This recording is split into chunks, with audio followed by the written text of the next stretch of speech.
I'm the Principal and Director of Sky Academy, and in this episode what we're going to be doing is looking at the distance between 2 points. So the way we do this is we look at 2 points, and let's call the first point x1, y1.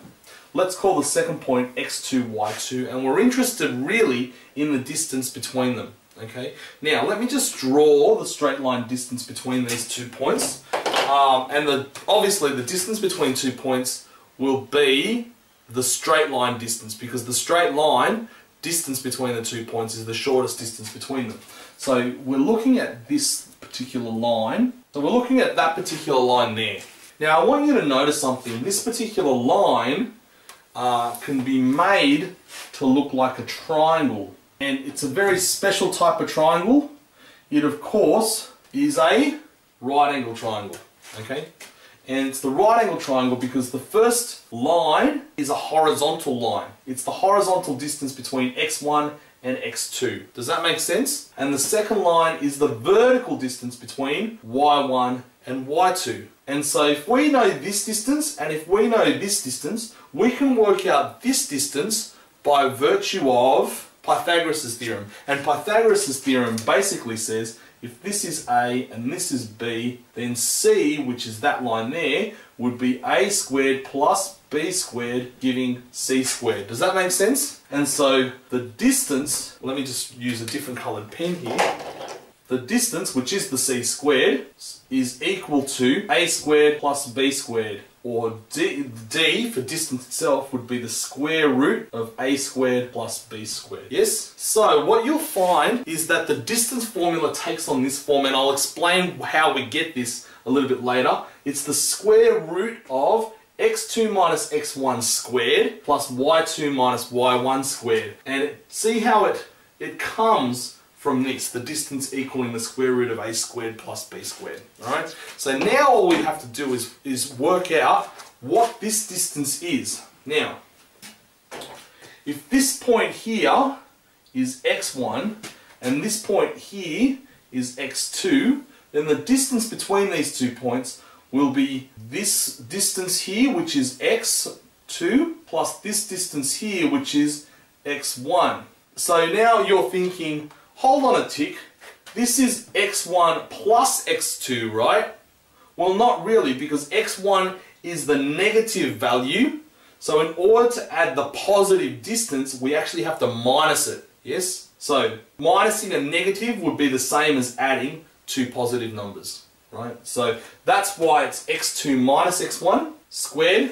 And then this distance here would be, let me just hold on a second, let me just draw a vertical line to show you what's going on here. In order to work out this distance A, we need to work out this distance here, or from the distance from this point here, which is y1, to this point here, which is y2. That's basically this distance here minus that distance there. Does that make sense? So the distance that I'm going to be putting with a dotted line is y2 minus y1. So A is equal to y2 minus y1.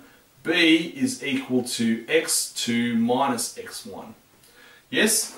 And so, substituting into the formula, the distance is now equal to the square root of A is y2 minus y1 squared plus x2 minus x1 squared.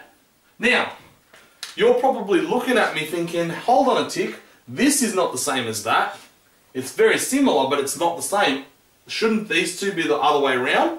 And the answer is, it doesn't matter, right? The reason why it doesn't matter is because 4 plus 3 is equal to 7, just as much as 3 plus 4 is equal to 7, right? Okay?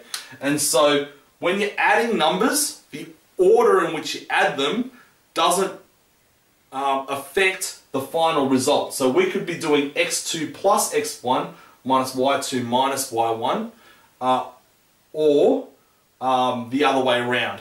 Okay, so it really doesn't matter. The other thing that doesn't matter, okay, is you could just as easily put x1 minus x2 squared instead of x2 minus x1 squared because, right, and that would make sense because it's squared, right?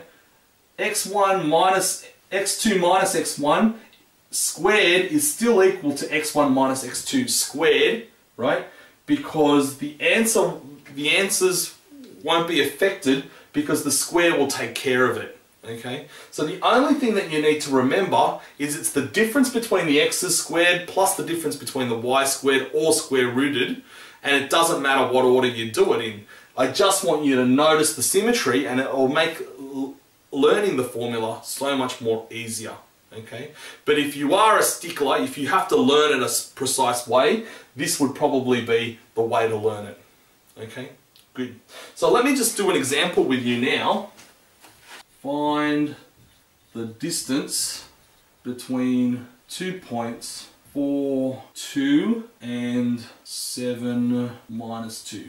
So the difference between those 2 points is given by the distance equals 2, and start off by writing the formula x2 minus x1 squared plus y2 minus y1 squared. The next thing I would do is I would then probably denote which points are which, or which numbers are which. So this is y1, x2, y2. Does that make sense?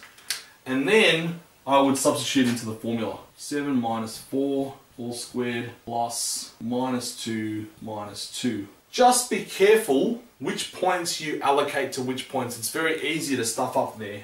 And it'll be the square root of 3 squared plus 4 squared. Obviously this is a 3, 4, 5 triangle. So the answer will be 5, but let me just go through the reason why. 9 plus 16, 3 squared is 9, 4 squared is 16. The square root of 25, 9 plus 16 is 25, is 5. So the distance between those 2 points is going to be equal to 5. That's probably how you would do the setting out.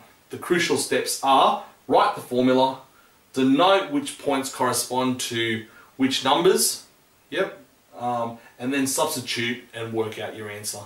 Usually, if it's not a perfect square, we leave our answer in surd form, okay? Surd form meaning square root form. Don't put it into the calculator and work it out to 1 decimal place, 2 decimal places, unless the question specifically asks you to do that, okay? Leaving it as root 25, if 25 wasn't a perfect square, would be perfectly valid response, unless otherwise asked to do so. Alright, so thank you very much for watching. So watch this video again if you need to, but it should be fairly straightforward. Thank you.